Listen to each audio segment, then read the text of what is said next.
Mateo 16, 13 al 16 empieza así.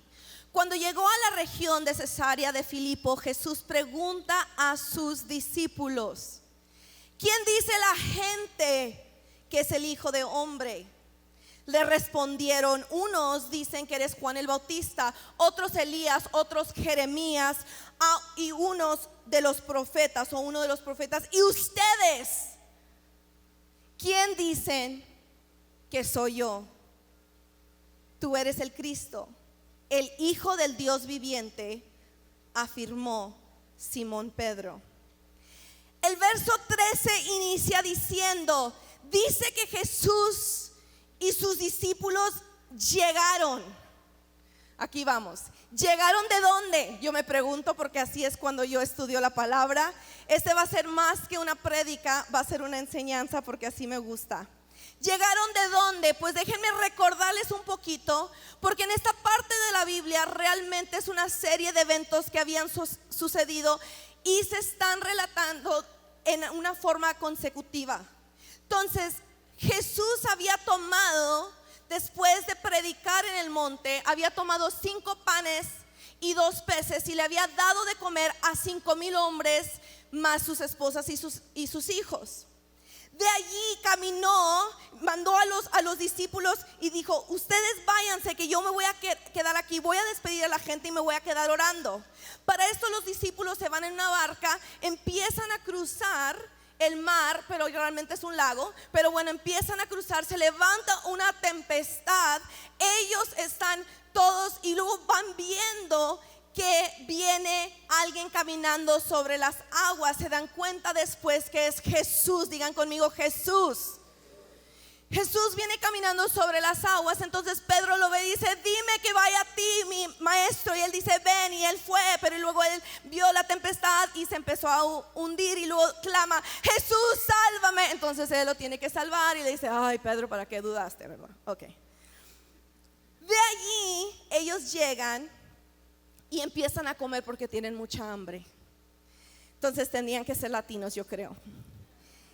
Y cuando empiezan a comer, los fariseos se quedan ofendidísimos porque esta gente no se lavó las manos, no se purificó. Dice: ¿cómo va a ser que no te vas a lavar las manos? Entonces Jesús dice: no, es que no es lo que entra a tu boca, sino lo que sale, lo que es veneno. Digan: ay, ay, ay. Bueno, para esto los discípulos dicen: hey, Jesús, estás ofendiendo a los fariseos. O sea, los fariseos son los maestros de la palabra. Y quiero corregir eso, porque realmente no era la palabra la que estaban enseñando, sino era su palabra, porque ellos habían agregado un libro para clarificar todas las reglas que habían, los mandamientos en la Biblia. Ellos habían hecho un libro y luego escribieron un segundo libro para clarificar el primer libro, y eran eso lo que ellos estaban enseñando. Por eso es que estaban tan ofendidos cuando vieron que los discípulos no se lavaron las manos. Bueno, voy a un lugar.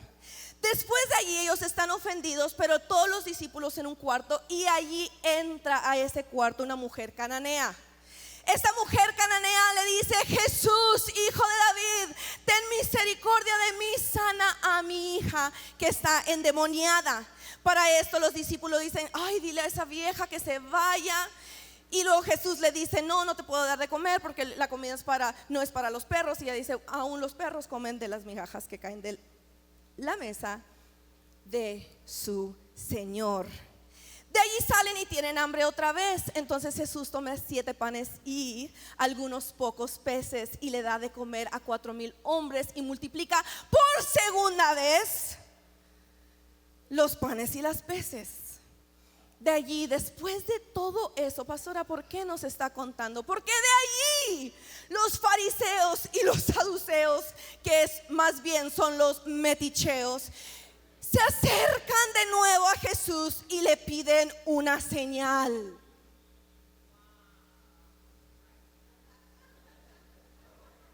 ¿Really?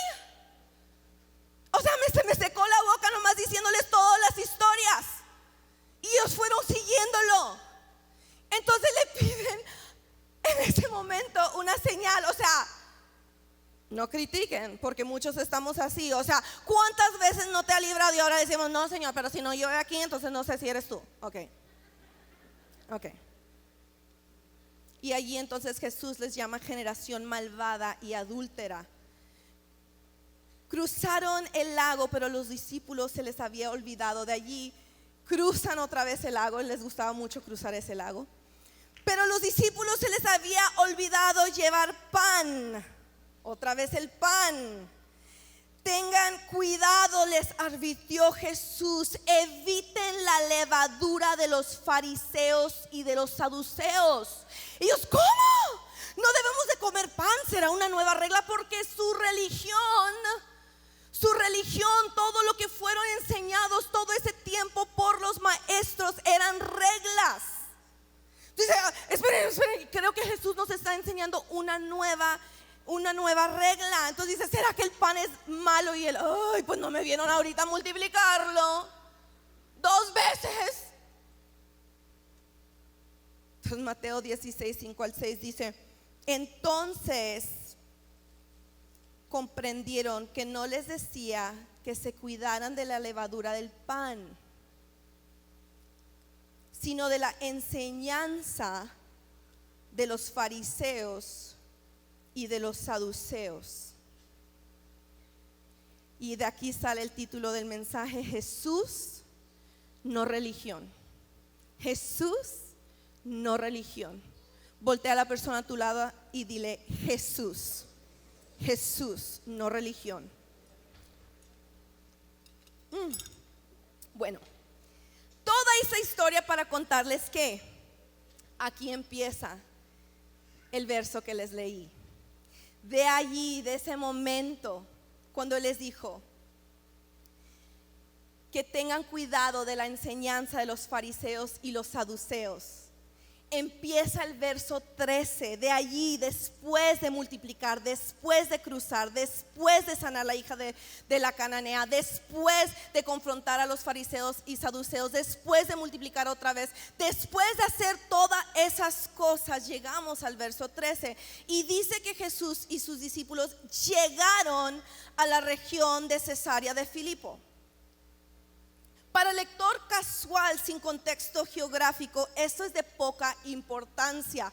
Al leerlo nosotros decimos, o sea, quiero el jugo, o sea, esto no es el jugo, esto no es la carne, eso no importa, es solo el lugar. Pero aquí en esta historia no es solo otro lugar. Para nosotros no solo fue algo importante y debe de ser, sino completamente intencional lo que Jesús estaba tratando de hacer al llevarlos a Cesarea de Filipo. Porque Cesarea de Filipo era un lugar de confusión religiosa. Digan conmigo, confusión religiosa y múltiples opciones, no solo de religión, sino de adoración a múltiples dioses. Y esa misma confusión es la misma confusión que veo yo y que me entristece de ver los programas y ver cuánta gente en un momento le está orando a la Virgen, otro momento está con una hechicera y otro momento está como aleluya en la iglesia. Porque hay una confusión de conveniencia. Si esto no funciona, voy a ir a encontrar en este otro lugar una confusión, una multiplicación de no solo dioses, sino religiones. Esta ciudad estaba ubicada justo a los pies de una roca grande, referida como la roca de los dioses. Digan conmigo, dioses. Voltea a la persona a tu lado y dile: dioses, múltiples dioses, muchos dioses. Los principales fue el dios Pan, que era mitad cabra y mitad criatura humana. Y ese era el dios de la fertilidad. Y también Baal. Y justo en este lugar, dentro de la piedra de donde fluye un manantial, fluyen aguas, salen unas aguas subterráneas de una cueva. De esta piedra, ahí está Cesarea de Filipo. Y aquí se encuentra una cueva que la gente conocía como las puertas del Hades. En otras palabras, ellos se referían a esa cueva de donde salían esas aguas dentro de esa roca como la puerta de Baal, como el camino entre el infierno y el mundo de nosotros. las mismas puertas del infierno.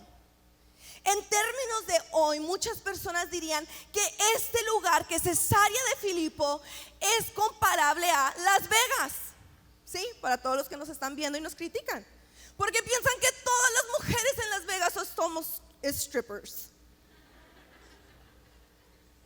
O sea, ¿qué más se hace en Las Vegas? ¿Piensan sí o no? Miren, un familiar les habla a un amigo y luego les dice así: hey, amigo, compa, vamos a Las Vegas. Y ya tú puedes escuchar los cuernitos. O sea, ¿sí o no? ¿Sí o no? Como Sin City, como la ciudad del pecado. Pero yo les digo que incluso Cesarea de Filipo, mi argumento es que era aún peor. Porque ustedes saben, o no sé si ustedes sabían, pero yo aquí les voy a contar, que la adoración a este Dios Pan motivaba la copulación, por no decir sexo, pero bueno, lo voy a decir, sexo, entre humanos y cabras. Creo que con eso ya comprobé que, o sea, yo todavía no he visto eso aquí en Las Vegas, ¿verdad? Es aquí, rodeado de altares a una multitud de dioses diferentes. Imaginémoslo, un tipo de buffet religioso, un lugar de donde los rabinos de ese tiempo enseñaban, y dicen, ningún buen judío visitaría ese tipo de lugar. Es como si Jesús un día le dijera a sus estudiantes, o sea, Jesús el maestro, estudiantes, sus discípulos, que todos estaban como teenagers y como a sus 20, 21 años, se estima que en ese tiempo esa es la edad de ellos. Y les dicen a ellos, los voy a llevar a Las Vegas. ¿Te puedes imaginar si a los 16 años o a los 15 años o a los 18 años? Entonces la próxima pregunta sería, ¿tenemos una identificación falsa? ¿Verdad? Porque, o sea, ¿para qué van a venir a Las Vegas si no tienen cómo entrar a los clubs? Entonces le dice, este Jesús, después de multiplicar panes y peces, después de caminar sobre agua, después de sanar a la hija de esta mujer cananea, después de ser confrontado por los fariseos y los saduceos, después de multiplicar de nuevo panes y peces, después de dar la enseñanza de la levadura, después de todo eso les dice, vamos a Las Vegas, vamos a Cesarea de Filipo. Pero es en este lugar donde Jesús hace la pregunta. Y para ti también, como persona. Muchos de ustedes vienen de otros lugares muy lejos. Yo solo vengo de California, no tan lejos. Pero a lo mejor ustedes vienen de Honduras, de Guatemala, de Costa Rica, de Perú, de Nicaragua, de El Salvador, de México. O sea, ¿de dónde? ¿De dónde fue que Jesús te trajo y a dónde? Para preguntarte en esta mañana a ti. Hizo esta pregunta en ese lugar donde se adoraba al Dios Pan y donde pensaban que la misma puerta al infierno estaba. ¿Quién dice la gente que soy yo? Pero no se quedó con esa pregunta, porque realmente esa pregunta era it was just a stepping stone, solo era como para la entradita, para poder más bien hacerles una pregunta individual. ¿Quién dices tú que soy yo? ¿Por qué Jesús iba a elegir este lugar? ¿Por qué Jesús elegiría Las Vegas para formar una iglesia? ¿Por qué Jesús te trajo aquí a Las Vegas, donde todos los demás pensarán que tú estás perdido, que tú estás tomando, que tú estás ahogado, que tú estás fornicando, que tú estás en todo? Pero tú hoy estás en la iglesia. ¿Por qué Jesús usaría un lugar como Las Vegas? Un lugar sucio y moralmente pervertido, y luego para hacerte esta pregunta tan específica a ti: ¿quién dices tú que soy yo? Simón Pedro le dijo: tú eres el Cristo, el Mesías, el Hijo del Dios viviente. La declaración tan poderosa: tú eres el Cristo. No, ya no eres solo Jesús de Nazaret, ya no eres Jesse del pueblo, ya no eres, ¿verdad?, esta persona Chuy de Michoacán. Ya no eres Jesús, el hijo del carpintero. No, no solo eres un maestro, no solo eres otro profeta. No te podemos solo comparar con un hombre bueno, sino que tú eres el Cristo. A través de esto vino el título de este mensaje. Toda esa introducción, ¿verdad?, para decirles: Jesús, no religión. Jesús, no religión. Jesús, no religión. En esta mañana yo no sé qué ha sido tu trasfondo religioso, pero hoy yo no tengo algo con qué sustituir, sino te quiero presentar a Jesús como tu Salvador, no como tu religión. Jesús, no religión. Yo crecí en un hogar cristiano. Fui a la iglesia todos los domingos. Fui parte del grupo de jóvenes los viernes por la noche. Fui a retiros, bautizada, fui a muchos bautizos y fogatas en la playa de Huntington Beach, California. Enseñaba en la escuela dominical, como así se conocía, con los niños de 7 y 8 añitos. Fui voluntaria en todos los eventos de la iglesia. Me quedaba al final a vender chocolate caliente y pan dulce con mi mamá para ayudar con los fondos de la iglesia, o tamales durante la época de Navidad, o lo que se pudiera vender. Marqué todas las casillas, cumplí con todos los criterios cristianos, pero luego algo pasó en mi vida. Algo pasó en mi vida cuando yo tenía 16 años de edad. No solo algo pasó en mi vida, sino algo pasó en mi hogar. Mis padres pasaron por unos momentos muy difíciles en su matrimonio, un valle oscuro y terrible. Mi familia se estaba desmoronando, me dolía y yo estaba muy enojada. De ser una niña cristiana que sabía todas las cosas que debíamos de estar haciendo y llegar y qué ponerme y todo, me hice una niña muy enojada. Enojada por la situación de mis padres, enojada conmigo mismo porque, yo decía, ¿por qué? ¿Por qué me importa? Y enojada con Dios porque yo lo culpaba por nuestra desgracia. Nos retiramos de la iglesia. A los 16 años nos retiramos de la iglesia, pero realmente no fue un retiro voluntario, sino nos sacaron de la iglesia. Nos sacaron de la iglesia porque mis papás y nosotros como familia ya no cabíamos en su molde de cristianos.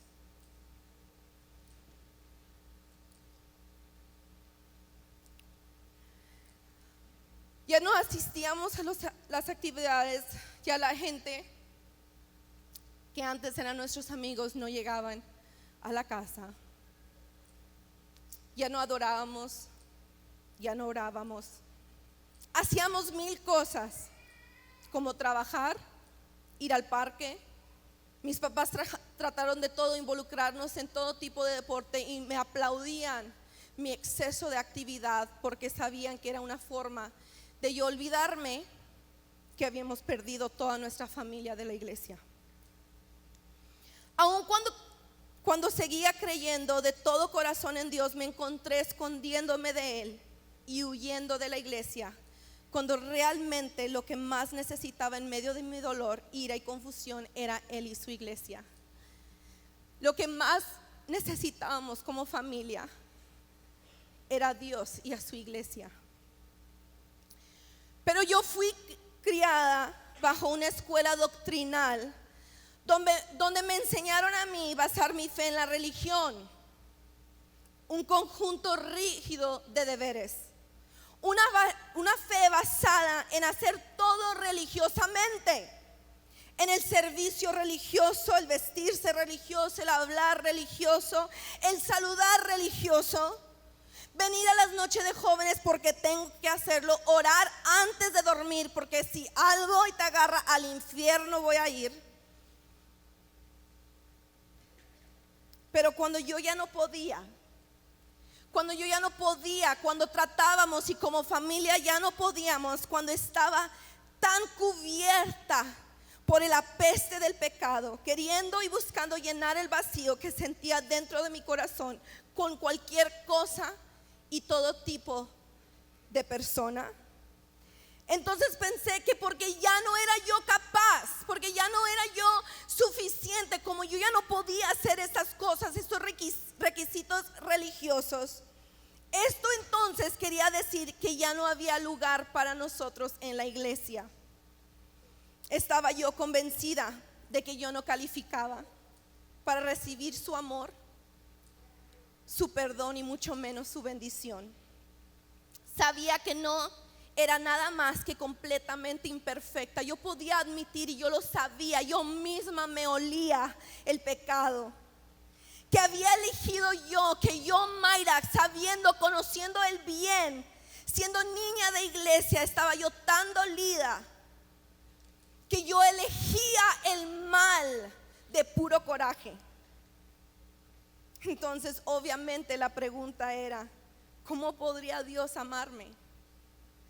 ¿Cómo podría Jesús perdonarme? ¿Cómo podría poner yo un pie dentro de esta iglesia, siendo yo obviamente tan pecadora? Yo sabía que lo necesitaba, sabía que estaba perdida, sabía que necesitaba ser salvada, pero sentía que yo no estaba lista para dejarme salvar. Porque en mi mente tenía que hacer, en mi mente yo tenía que cumplir, en mi mente yo tenía que calificar, en mi mente yo tenía que merecer, en mi mente me fue enseñado que yo tenía que cumplir tantas cosas, si no, entonces no podría yo estar cerca de Dios. Pero todavía yo tenía muchas cosas que resolver, cosas que quería ver y hacer, cosas que no estaba yo lista para dejar o perdonar o cambiar. Había mucho resentimiento en mi corazón. Yo también, no solo en cosas resentimiento, yo quería bailar. Yo quería ir al cine, porque todo eso era prohibido. Yo quería ponerme un traje de baño. Yo quería usar pantalón. Uy, que Dios me libre al infierno. O sea, yo quería ponerme el color negro, rojo, uy, del diablo. Yo quería ir a un concierto. ¿Qué? Escuchar música del mundo. Yo quería no esconderme en Halloween. Y luego yo no pedía, incluso ni pedía ir a pedir dulces, solo quería comerlos. O sea, ¿por qué todos los otros días me dejan comer dulces, pero en Halloween no podemos comer un dulce porque al infierno íbamos a ir? O sea, locura. Yo quería un árbol de Navidad y decorarlo. Yo quería saber lo que era comerme un taco y tomarme una coronita. Se los prometo. O sea, yo miraba los comerciales, ¿saben?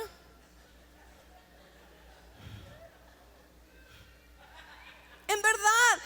Y ustedes se ríen, pero todo eso dentro de la iglesia era pecado, pecado, pecado, pecado, pecado, pecado. Mi familia entera era pecado. Y la cosa es que nosotros no necesitábamos que ustedes nos dijeran. No necesitábamos ser recordados del infierno que estábamos viviendo. Ya no encajábamos con las reglas que la religión había establecido de manera tan perfecta para que nosotros tengamos que seguir. Planeé que un día, yo en mi corazón yo dije, un día en un futuro cercano, yo sé que un día, Dios, yo voy a ser una buena persona. Yo sé que un día yo voy a regresar a ti, me voy a poner bien contigo. Pero algo tan peculiar sucedió en mi vida y totalmente diferente a lo que yo había esperado. Me di cuenta que Él se acercó a mí cuando estaba yo de lo más lejos de Él. Lo que yo me di cuenta como experiencias, por más que yo trataba de correr de él me perseguía. Lo que yo me di cuenta era de que por más que yo me descalificaba, él sí seguía calificándome, él seguía tocando la puerta de mi corazón. Yo no podía estar cómoda. Yo decía, pero ¿por qué todavía vienes por mí? Me di cuenta que él se acercó a mí cuando yo estaba lo más lejos. No se ofendió por mi debilidad, incluso no se desanimó por mi rechazo hacia él, porque yo lo rechacé abiertamente. Y él se quedó allí. Él se quedó allí parado. Me amó aún más. Fue entonces aquí, en mi punto más bajo, en mi cesárea de Filipo, a la edad de 19 años, en un dormitorio de universidad, donde yo me encontraba, donde yo me sentía sola, abrumada, confundida, tenía mucha presión, había ido al doctor por palpitaciones, estaba sobrecargándome, estaba tomando 19 créditos en la universidad, muchos de honores, estaba yo tratando de cubrir todo, haciendo todo por esforzarme para poder comprobar la excelencia en mi vida, pero tan confundida y tan cerca de cometer el peor error de toda mi vida. Pero fue allí en ese cuarto a los 19 años donde yo les puedo dar testimonio que fue la primera vez donde yo les puedo decir literal, yo escuché la voz de Dios. Literal. ¿Y saben lo que él me dijo? Me dijo, ve a Las Vegas. Literal. Yo estaba en California y me dijo, ve a Las Vegas. Cuando yo le estaba huyendo, cuando yo estaba huyendo de él, fue que yo sentí que él me perseguía. ¿Saben qué? La religión dice, si obedeces, Dios te amará. Si dejas de hacer esto y lo otro y haces esto y lo otro y te portas bien, entonces Dios te amará. Pero la redención, y esta palabra es para alguien en específico, esta palabra es para alguien que necesita ese recordatorio en este día. Pero la redención dice que Dios te ama, te ha amado y que siempre te amará. Que Dios te ama, te ha amado y siempre te amará.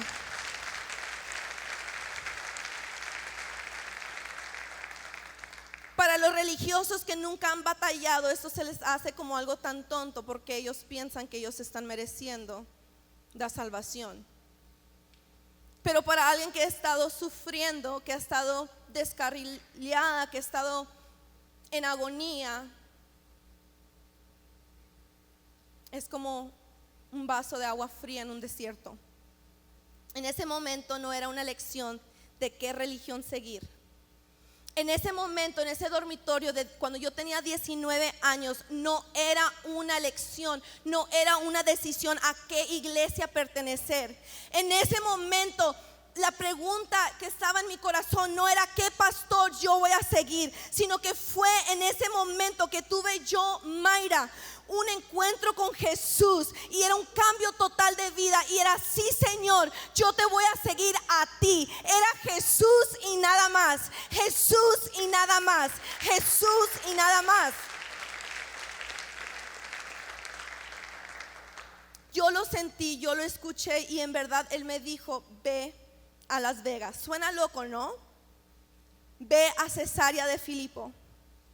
Para ustedes no se le hará tan importante eso que me dijo Dios, pero si ustedes supieran un poquito de eso, fue ese fin de semana, un fin de semana de Día de Madres, fue un viernes en ese cuarto oscuro que Dios me dijo, ve a Las Vegas.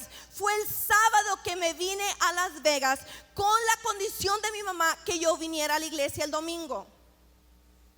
Fue en la iglesia ese domingo, fin de semana del Día de las Madres, que yo conocí a mi esposo. Y fue un mes y medio después que me casé con él hace 21 años de edad.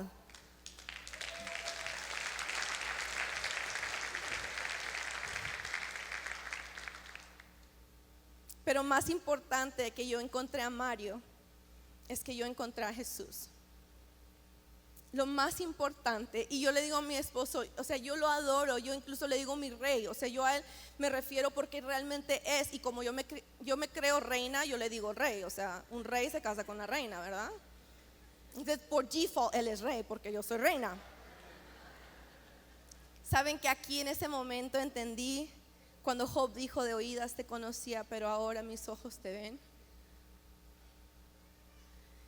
Es esa que tú estás rodeado de pura oscuridad y que ves la mano de Dios moverse, ves su luz, que tú puedes realmente decir: wow, de oídas te conocía, pero ahora mis ojos te ven. Fue ese fin de semana en esta iglesia en Las Vegas cuando me dio una nueva vida y llenó mi corazón con su amor, que ninguna religión pudo llenar. Toda mi vida anterior de ese momento sentí que no estaba yo preparada o que no podía hacer lo que pensaba que era necesario para seguir a Jesús. Pero ese fin de semana entendí algo, que Él no quería que yo cumpliera con la religión. Más bien todo el tiempo Él estuvo detrás de mi corazón. No me estaba tratando de convertir de religión. Lo que Él quería es tener una relación conmigo. Él quería que yo le diera todo de mí. Él quería que yo le diga: sí, Señor, te doy mi corazón. Entonces Jesús hoy te pregunta a ti: ¿quién dices que soy yo? En este momento, en este lugar, en medio de toda esta confusión religiosa, en medio de todas las opiniones de tus compadres, en medio de que no, ¿cómo vas a dejar esa religión? ¿Cómo te vas a convertir? ¿Cómo vas a hacer tal cosa? No, tal, eso está bien, eso está mal. Trata esa bruja, trata esa sobadora, trata esa vela, trata ese aceite, compra esa cosa, tantas y tantas cosas. Pero en medio de todo eso, como pueblo, como iglesia, Jesús viene a decirte a ti, te viene a preguntar: ¿quién dices que soy? Al igual que Pedro, ese fin de semana yo le dije: tú eres el Cristo. Tú eres el Cristo y eres mi Salvador.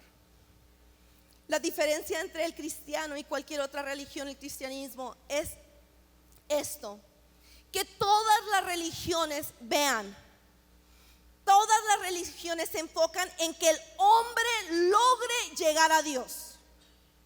La que tú me traigas, tráeme cualquier, todas es que el hombre logre llegar a Dios. El cristianismo, y estoy hablando del cristianismo en lo más puro, del mismo corazón de Jesús, lo que verdaderamente era Jesús, lo que verdaderamente era la palabra, el verbo hecho carne, Jesús.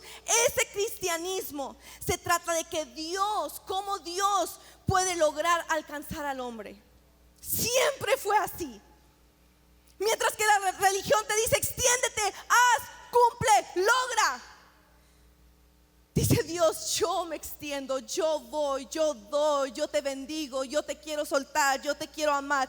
En ese momento entendí de primera mano que la gracia de Dios a través de Jesús no estaba allí para amar algún futuro yo, sino para amarme a mí, a la verdadera yo, a la verdadera yo. No a la yo que ustedes ven, no a la yo que ustedes incluso está enfrente de ustedes, no a la pastora, no a la madre, no a la mujer que cumple, que hace, que ora, que qué bonito si predica o qué feo si no les gusta, sino la verdadera yo, cuando ninguno de ustedes está, cuando estoy yo con Él, con el dolor verdadero de mi corazón, lo que está pasando en mi vida, con mis debilidades, con mis luchas, con todo, que yo digo: no puedo, Señor, no alcanzo. O sea, por más que yo trato, no alcanzo. El yo que tropieza y lucha, el yo que es desordenada, el yo que es adicta, el yo que no lo tiene todo resuelto, organizado, el yo que no tiene todas las respuestas, el yo que duda, el yo que cuestiona, el yo que es insegura.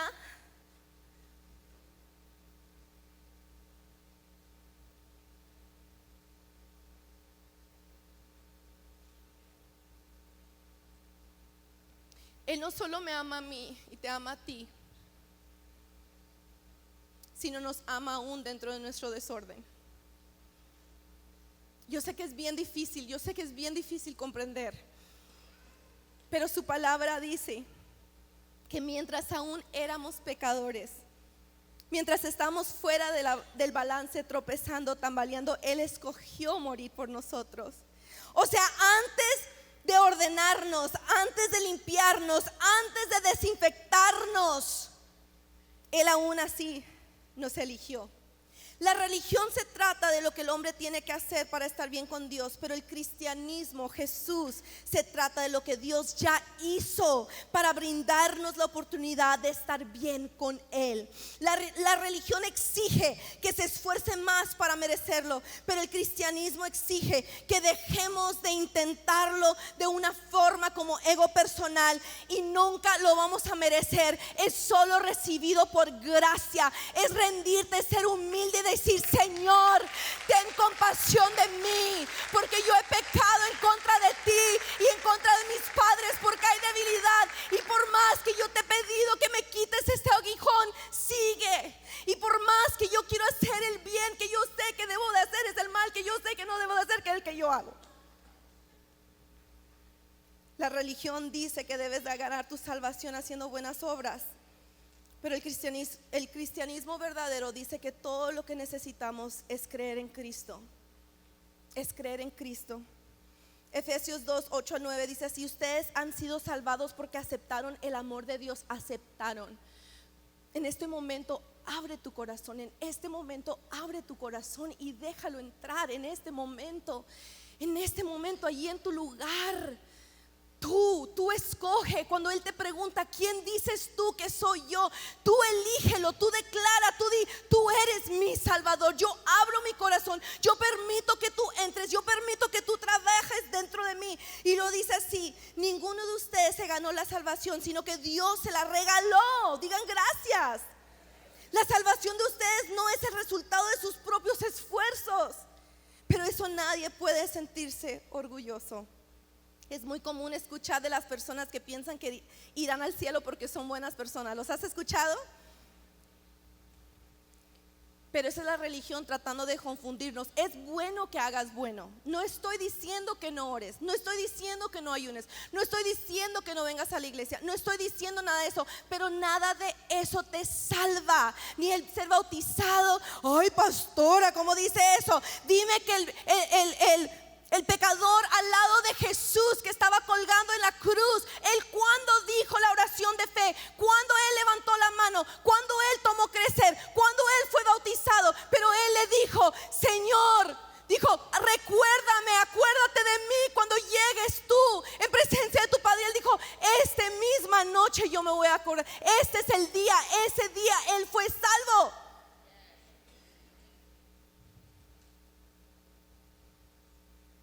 Ay, pero es que tiene pantalón. Es que no, uy, se cortó el pelo. Uy, se quiere poner uñas. Usa negro. O sea, ¿qué es eso? Uy, no se bautizó. ¿Eres bautizado? ¿Por qué nombre te bautizaste? Esa es una ¿qué? ¿En qué? Viene la gente a mí y me dice: pastora, tengo una pregunta. Esto es para ver si yo me puedo quedar en la iglesia o si me voy a quedar en esta iglesia o no. Y yo así, yo ya dentro de mí digo: wow, eso no, ¿de qué? Y me dice: ¿en qué nombre bautizan? Digo: en el nombre del chamuco. O sea, vete. O sea, ¿en verdad me vas a venir a preguntar eso? Obviamente en el nombre de Dios, el Padre, Hijo y el Espíritu Santo. Pero si solo diría en el nombre del Padre, igual eres salvo, no porque te bautizaste, sino porque tienes Jesús. Porque es Jesús y nada más. Es Jesús y nada más. ¿Cuántos pueden decir Jesús? Dile a la persona a tu lado: Jesús. Romanos 3, 23 al 24 dice así: pues todos han pecado y están privados de la gloria de Dios, pero por su gracia son justificados gratuitamente mediante la redención de Cristo Jesús, que Cristo Jesús efectuó. La economía de gracia pareciera estar tan invertida. Escuchen esto: aquellos que piensan que no califican, que piensan que califican, no califican. Y a los que admiten que no califican, ¿qué crees? Califican. Oh my gosh, yo quiero admitir, yo no califico. ¿Cuántos pueden admitir, yo no califico? Soy imperfecto, peco y hago lo que no quiero hacer, pero yo soy humano, me duele eso. Yo quiero, Dios, que tú me ayudes. ¿Sabes qué? Necesitamos entender que la iglesia no es un museo para buenas personas, sino un hospital para los quebrantados, los enfermos y los imperfectos. Dejemos que la iglesia sea, oh, es que este miércoles van a llegar tus invitados. Este miércoles tú vas a invitar a esa familia. Prohibido decirles, y no vas a vestir tu chamaco de brujo, de algo. No les digan nada. Déjenlos que lleguen las brujitas. Déjenlos que lleguen desangrados. ¿Por qué digo? Primeramente se nos hace más fácil saber cuáles niños son nuevos. ¿Sí o no? Yo ya les dije a las C3 Kids, les digo, a esos niños, los brujos y los demonitos que llegan y los que están caminando, los zombies y todo, regalo, denles extra dulces, consiéntanlos más, mímenlos, ámenlos. Ahora, no es que no vamos a amar tus niños que vienen de Noé o de Ángel. No es que no vamos a amar, pero nosotros, el verdadero evangelio fue Jesús, el que dejó las 99 para ir por la una perdida. Ese es Jesús y no religión. Come on. Es Jesús que comía con esta gente inconversa, con esta gente que pecaba. Es ese Jesús. Dios es perfecto, y para ser uno con Dios también tendríamos que ser perfectos, pero no lo somos. Admitimos que no somos perfectos. Entonces por eso está Jesús. Jesús decidió pararse en la brecha y pagar el precio por todos nosotros. Nuestros pecados son borrados por causa de Cristo. Por eso es Jesús y no religión. Dios realmente confronta esta mentalidad religiosa. Incluso en el Antiguo Testamento Él ya lo confrontaba con estos fariseos y saduceos meticheos. En Isaías 64:6 dice: todos tus actos justos. Pauso allí para decir: todos tus actos justos, no tus actos injustos. Dice: todos tus actos justos. Tú que estás dando al pobre, ¿cómo puede ser algo malo? Cuando lo estás haciendo para ganarte, para lucirte, para pensar que eres mejor que otras personas. Oh, es que yo ya no soy así como esa, tú sabes, esa comadre como que es resbalosita y que esto y que el otro. Ora por ella, no la critiques. A ella trae a la iglesia. A ella invita a esa familia. Si son los que más necesitamos. Lo que más necesitaba mi familia era alguien que se recordara que un día estábamos en estas bancas y ya no estábamos. Alguien que preguntara y diga: ¿dónde está la familia Pérez? ¿Qué pasó con la familia Pérez? ¿Dónde están esas 4 chiquillas? ¿Dónde está Gabriel y Leoni?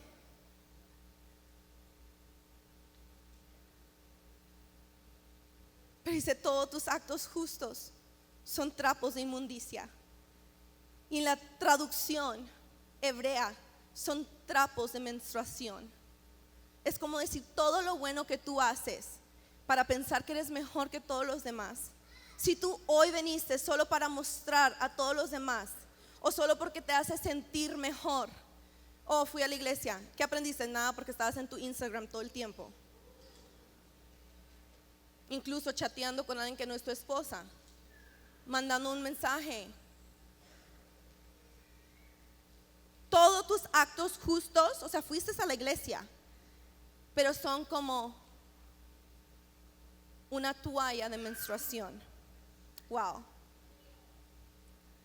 Ya se me terminó el tiempo, entonces quiero cerrar con esto. La religión ve a las personas como el enemigo, pero Jesús ve al pecado como el enemigo, no a las personas. Cuando Jesús preguntó a los discípulos: pero tú, voltea a la persona a tu lado y le: pero tú, ¿quién dices que es Él? Pregúntale a esa persona, dile: hey, te quiero preguntar, ¿quién dices que es Él? Simón Pedro respondió: tú eres el Mesías, el Hijo del Dios viviente. A esto Jesús respondió, y con esto quiero terminar. Por favor, no se pierdan que esta es la parte clave de todo mi mensaje. Jesús respondió esto a él: bendito sea Simón, hijo de Jonás. Simón significa una pequeña rama. Porque esto no te fue revelado por carne y sangre, sino por mi Padre que está en los cielos. Y te digo que eres Pedro. Le cambió allí el nombre. Fue de ser una pequeña rama, fácil de quebrar, a ser Pedro, que quiere decir piedra, roca.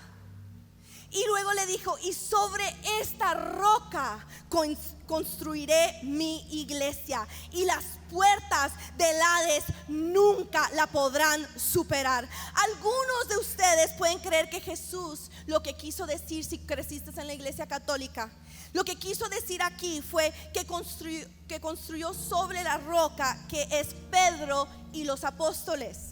Por eso es que glorifican tanto a Pedro y a los apóstoles. Por eso es que los pintan, por eso es que hacen imágenes, por eso es que tú quemabas una vela. ¿Por qué? Por este verso, por esta conversación en Cesarea de Filipo. Porque tu pensar es que Pedro es la roca, sobre él iba a construir su iglesia. Ahora, algunos, y más bien la mayoría de las iglesias evangélicas, creen algo diferente. Ellos creen que Jesús quiso decir que la iglesia se construirá sobre la roca de Pedro, sobre la confesión de Pedro, reconociendo a Jesús como el Mesías. Entonces la iglesia se va a construir sobre la confesión: tú eres el Mesías. Entonces eso creemos, que sobre esa roca íbamos a construir, o vamos a construir su iglesia. Amén. Pero sugiero una tercera interpretación. Y eso es lo que les sugería a sus jóvenes, la cual muchos estudiosos que afirman esto, pudiera ser tan poderosa, sino más que estas primeras dos.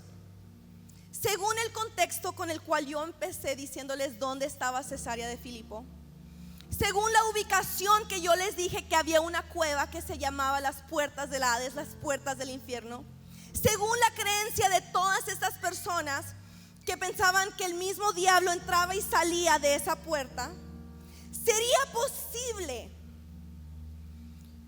que él eligió ese lugar con un propósito, esa ubicación, para hacer esa pregunta. Sería posible que llevara a sus discípulos, a sus alumnos, que los llevara por ver tantos milagros, para llevarlos a Las Vegas, al lugar más degenerado posible, al lugar de todas, donde ninguna buena persona va, donde se considera como la gente vil y la más sucia. Podría ser que él estaba parado frente a esa roca de los dioses, viendo la gran variedad de altares, observando cómo adoraban, cómo tenían sexo humanos con animales.